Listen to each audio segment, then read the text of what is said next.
Hello everyone, welcome to my channel. Please subscribe and hit the bell icon. Young and Restless preview. Sharon confronts her past head-on. Plus, Kyle lashes out. In a Young and Restless preview for the week of August 5 to 9, Kyle is irate over an incident involving Harrison. Read on for the details and watch the video below.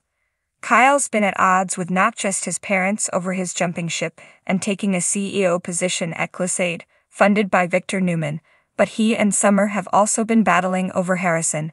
Summer managed to get a court order blocking him from taking Harrison with him to Paris on a business trip. Coming up at the Abbott mansion, Summer asks Kyle what he's doing back from Paris.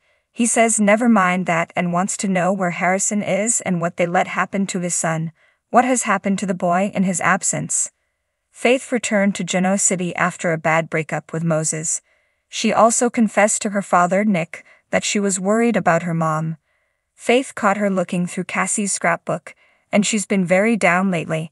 Nick was sure Sharon would return to her old self once her new meds kicked in. However, Sharon's problems were much more serious than anyone realized, as she began to be haunted by visions of the psychotic Cameron Kirsten. Next week, Sharon asks Cameron why he won't leave her alone. He says he's there because she wants him to be there. Finally, Lucy discovered, thanks to a slip of her mom's, that Cassie was driving her drunk father home when the car crash that eventually resulted in her death occurred. Daniel admitted to his daughter it's something he will always profoundly regret and was going to discuss it with her when she was old enough to drink. Later, Lucy made plans to go to a concert with Faith, which Daniel wasn't thrilled about as he wanted her to go with an adult. Coming up, outside the concert, Faith yells, "What the hell, Lucy?" Lucy asks her please not to be mad. Faith asks who gave her alcohol and how much she's had. It looks like Lucy is repeating her father's most significant mistake.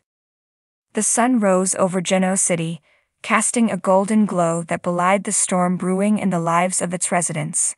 At Crimson Lights, Sharon Newman stood behind the counter, her hands trembling slightly as she wiped down the espresso machine. She'd been having nightmares lately, vivid reminders of a past she desperately tried to forget. Today was different though. Today she was determined to confront her demons head-on. The bell above the door jingled and Sharon looked up to see Ray Rosales walking in. His concerned gaze met hers and he crossed the room in a few strides, enveloping her in a warm hug. "Hey, you okay?" Ray asked, his voice full of genuine concern. Sharon took a deep breath, nodding slowly. "I have to be, Ray. There's something I need to deal with. Something I should have faced a long time ago." Ray frowned, but before he could press further, a familiar figure appeared in the doorway. It was Nick Newman, his expression a mix of determination and worry. He and Sharon exchanged a look that spoke volumes. "Sharon," Nick said softly, "are you sure you're ready for this?" Sharon squared her shoulders, feeling the weight of their history pressing down on her. "I have to be, Nick. It's time to put the past to rest." Meanwhile, across town at Jabbit, Kyle Abbott was pacing his office, frustration etched into every line of his face. His personal life was in shambles, and the pressure of running the family business was starting to take its toll. Summer Newman, his ex-wife, had been trying to reach out to him, but every attempt ended in a heated argument. Today Kyle was done playing nice. His assistant, Maria Copeland, knocked gently before stepping into his office. "Kyle, there's someone here to see you." Kyle barely glanced up. "If it's Summer, tell her I'm busy." "It's not Summer," Maria said cautiously. "It's your father." Jack Abbott walked in, his presence commanding the room as always. He took one look at his son's tense posture inside. "Kyle, we need to talk." Kyle clenched his fists, trying to keep his temper in check. "About what, Dad?" "About how my life is falling apart while you sit in your ivory tower." Jack's eyes softened with understanding. "I know things have been tough for you, son, but lashing out isn't going to solve anything." Kyle's anger flared. "Easy for you to say. You have everything under control. My marriage is over and my work is all I have left. I can't afford to mess this up too." Jack placed a hand on Kyle's shoulder, his grip firm but gentle. You're not alone in this. We're a family, and we'll get through it together.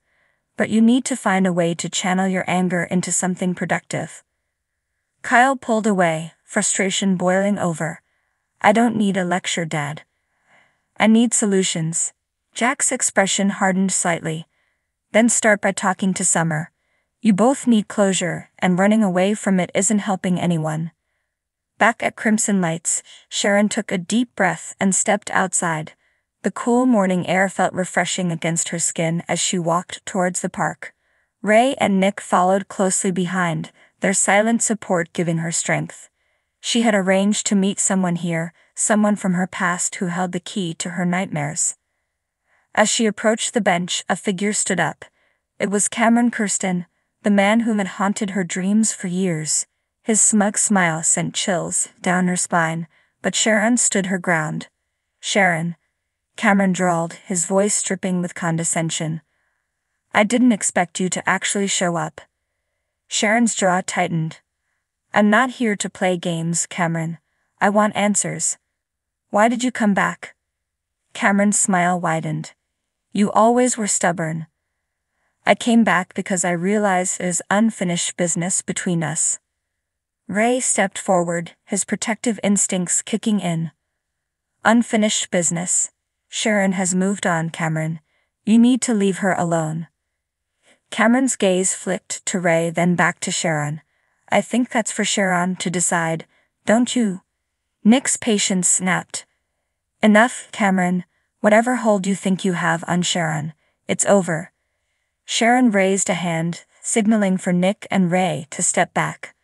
I appreciate your support, but I need to handle this myself. She took a deep breath, locking eyes with Cameron. You don't scare me anymore. I won't let you control my life. Whatever you came here to do, it's not going to work. Cameron's smile faltered for a moment, but he quickly recovered. We'll see about that, Sharon. But remember, I'm not the only ghost from your past. There are others who might not be so easily dismissed. With that ominous warning, Cameron turned and walked away, leaving Sharon standing tall. She had faced one of her greatest fears and emerged stronger. Ray and Nick moved to her side, their admiration for her evident. You did it, Sharon. Ray said softly. You confronted your past. Sharon nodded, feeling a sense of peace she hadn't known in years. Yes, and now it's time to move forward.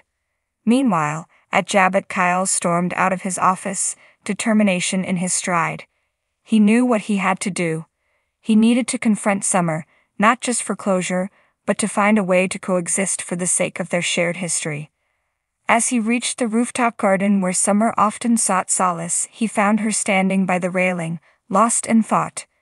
The sight of her, so familiar yet so distant, tugged at his heart. Summer, he called out, his voice softer than he intended. She turned, surprise and vulnerability flashing in her eyes.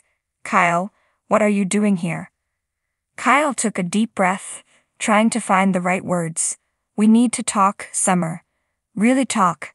I can't keep running from this, and neither can you. Summer's eyes filled with tears, but she nodded. You're right. It's time to face the truth, no matter how painful.